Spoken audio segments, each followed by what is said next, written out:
Many men have been reaching out to me and asking me, Mary Jo, how do you date? How do you find a woman? It's so difficult now. And although it is quite different than, dating before when our parents and grandparents dated, I think women overall still want the golden standard of what having a partner is. Someone to work with, someone to have a vision with, someone who will share the expenses, maybe cover more, making more money than them so that they have more opportunity to stay home with kids if they want, or to have the options and choices they want.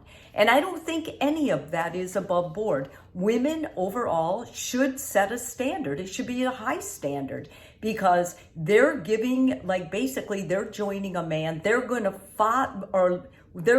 bear his children. They're going to count on him to do his part and father them. But if guys just show up thinking, well, I make the money, so I don't have to help with the chores or, help take care of my children, that type of thinking is not going to get you anywhere. And let's not forget that men seem to emotionally mature later than women. Most men aren't really ready to settle down in a relationship till they're in their mid-30s.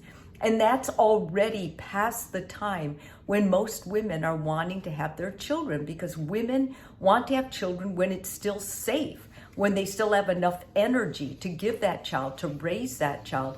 And health concerns are a real thing. I know because I know several women personally who have gone through them. And the problem is before you have children, you don't know if you're going to be one of those women that has preeclampsia or some kind of gestational diabetes or whatever happens when you're carrying a child. And we do know that the risks are lower when you start younger. So these pressures are motivating women to know what they want and to settle down with someone way before men. In most cases, men still are not ready at that point, and they end up feeling sometimes trapped or coerced or something like that, and they blame the woman, but it's really what's motivating the woman that is the real reason this is happening. So guys say, well, tell us the truth. What's your best dating advice?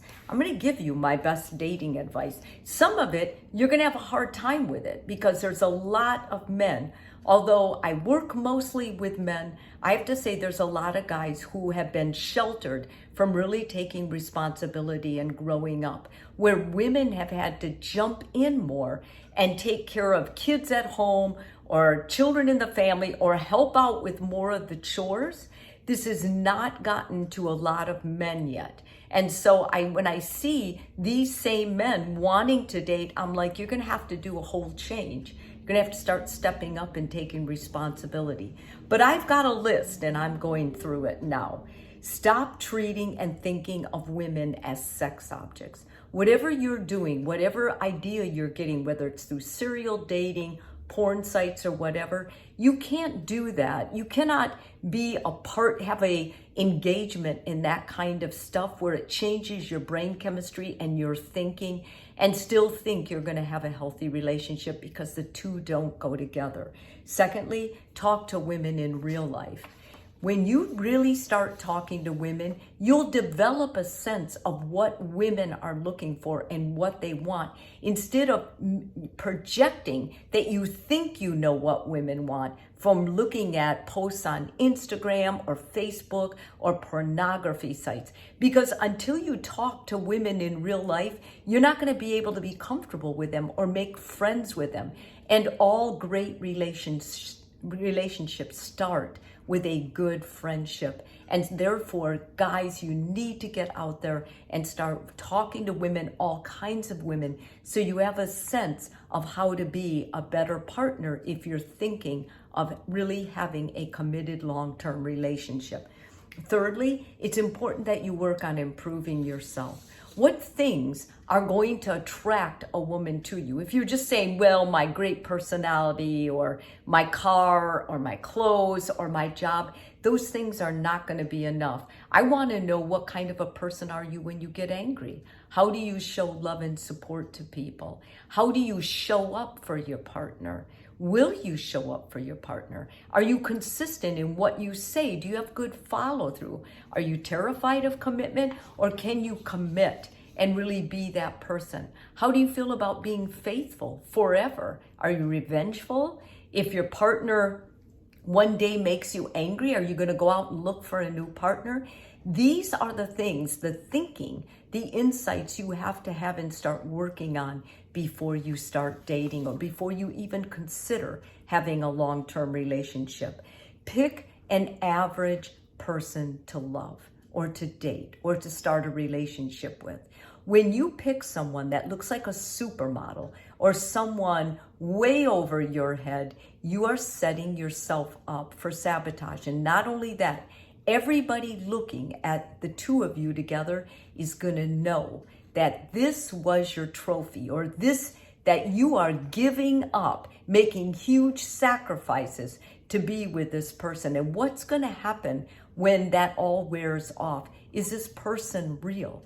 A lot of times people shoot for a supermodel, and then they start seeing that person that's a supermodel is only a supermodel or a certain look to other people. When you really get to know them, is that the person you want by your side?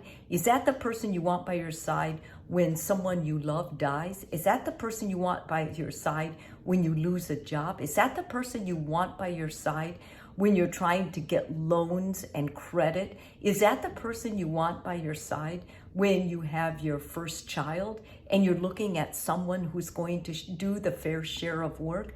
If you can't answer those questions honestly, then it's important you start making wiser choices in the partnership you're going to seek when you're dating. Do not accept bad behavior or baggage from that person's past. Many times when a guy is with someone, he'll start thinking or blaming himself or feeling guilty if he doesn't put up with all of her baggage or all of her past trauma or all of her other situations. This isn't true. If someone treats you badly, and I don't care if it's a date or a good friend, then you should not stick around for that. You do not deserve that. There's one thing to being a good stand-up guy, being there when you say you will be there, committing to a promise you make, but that does not include abuse, and don't ever let anyone abuse you, especially someone you're dating. And the other thing, wait until you have your crap together to start dating. If you're feeling bad about yourself and everything in your life is wrong, you lost your job, you don't have a place to live, and those are the things you bring to a relationship to start because you're feeling desperate, you're feeling vulnerable, you're feeling unloved. So you hook up with someone to feel like you're in a relationship, so you are deserving. I am telling you right now, that relationship is not going to last, and you're going to regret it. It's much better you work on restoring the broken parts of yourself. Now, make no mistake, nobody's perfect, so none of us is going to be totally unbroken. But when you're desperate or feeling at your lowest, that is not a good time to start a relationship, because relationships thrive on healthy mental health. And if you're not at the top of your mental health, you should not project or give that on to another person, because there's people out there who begin feeling responsible. And if they're in a relationship with you, they should never feel burdened by your problems that you brought into the relationship. Just as the other way around, you shouldn't accept their baggage or bad treatment just because they're desperate or feeling like they need a relationship. And I think lastly, the cold, hard truth is that many of you have made excuses for not being in a relationship, blaming women, blaming their standards, blaming what they want. Listen, the person you end up with is probably going to be someone who will bear your children.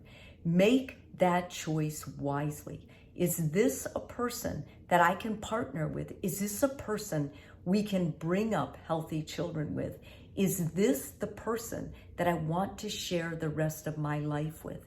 If those 3 questions aren't there, then before you blame them, start looking inside, guys. Because there's a lot of things when any of us look inside that we have to clean up about ourselves before we're ready to go out and form a healthy relationship with someone else.